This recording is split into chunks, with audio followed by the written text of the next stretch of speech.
Hi అండి, welcome to my channel. ఈరోజు recipe వచ్చేసి మనకి కుల్ఫీ ఐస్ క్రీమ్ ఎలా చేసుకోవాలనేది మనం చూద్దాము. చాలా ఈజీగా అయిపోతుంది, టేస్ట్ చాలా బాగుంటుంది. ఇంట్లోనే ఇలా కుల్ఫీ ఐస్ క్రీమ్ అనేది చేసుకోవచ్చు. మీరు కూడా ఒకసారి ట్రై చేయండి. దీనికోసం నేను ఇక్కడ 1/2 లీటర్ పాలు అయితే తీసుకున్నాను. 1/2 లీటర్ అది మన ఇష్టం. నేను ఇక్కడ 1/2 లీటర్ అయితే తీసుకున్నాను. పాలన్నీ బాగా మరగనివ్వాలి. పైన తొక్క కడుతూ ఉంటుంది, అది కూడా మళ్ళీ పాలల్లో కలిసిపోయేలాగా మనం ఇలా కలుపుకుంటూ ఉండాలి.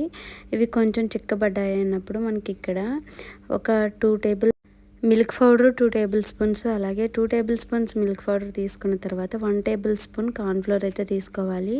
ఈ రెండింటిని కొంచెం వాటర్ యాడ్ చేసుకొని జస్ట్ కలిసేలాగా మనం ఇలా కరగబెట్టుకోవాలి. ఇలా మొత్తం పాలపిండి ఇది కూడా మనకి వాటర్లో కలిసిపోయేలాగా కలుపుకొని పక్కన పెట్టుకోవాలి. ఈలోపు పాలు అనేవి బాగా మరిగిపోతాయి కదా, దీనిలో షుగర్ సరిపడినంత వేసుకొని మనకి టేస్ట్కి సరిపడినంత షుగర్ వేసుకున్న తర్వాత మనం పక్కన పెట్టుకున్న మిల్క్ పౌడర్ అలాగే కార్న్ఫ్లోర్ పౌడర్ కూడా యాడ్ చేసేసుకోవాలి. ఇవన్నీ బాగా కలుపుకోవాలి. ఈ పౌడర్ వేసిన తర్వాత పాలు అనేవి కొంచెం చిక్కబడుతూ ఉంటాయి.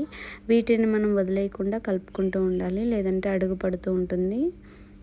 ఈ విధంగా పాలపిండి ఇవి వేసిన తర్వాత ఈ విధంగా చిక్కబడుతుంది. ఇలాంటప్పుడు మనం స్టవ్ ఆఫ్ చేసేయాలి. స్టవ్ ఆఫ్ చేసేసి దీన్ని చల్లారనివ్వాలి. చల్లారిన తర్వాత దీన్ని ఒకసారి మిక్సీ బ్లెండర్లోకి తీసుకొని మనం ఒక్కసారి మిక్సీ చేసుకోవాలి బాగా మెత్తగా. కాకపోతే దీనిలోకి ఫ్లేవర్ కోసం మనం జీడిపప్పు, పిస్తా, బాదం అలా మన ఇష్టం ఫ్లేవర్ని బట్టి వేసుకొని మనం ఒకసారి వీటన్నిటిని బాగా బ్లెండ్ చేసుకోవాలి.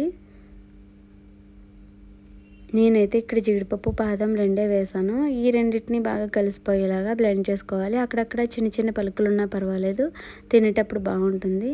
ఈ విధంగా బ్లెండ్ చేసిన దాన్ని ఉన్న దాంట్లోనే ఏదైనా బాక్స్లో కానీ లేదంటే మీ దగ్గర ఉంటే ఐస్ క్రీమ్ ట్రేలో కానీ వేసుకొని ఇలా ఫ్రీజర్లో 4 అవర్స్ అలా 5 అవర్స్ ఉంచితే ఇలా మనకి ఈజీగా ఐస్ క్రీమ్ అనేది చాలా త్వరగా రెడీ అయిపోతుంది.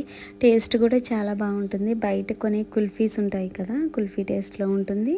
ఖచ్చితంగా మీరు కూడా ఒకసారి ట్రై చేయండి. ఈ వీడియో కనుక మీకు నచ్చినట్లయితే please like and subscribe to my channel. Thanks for watching.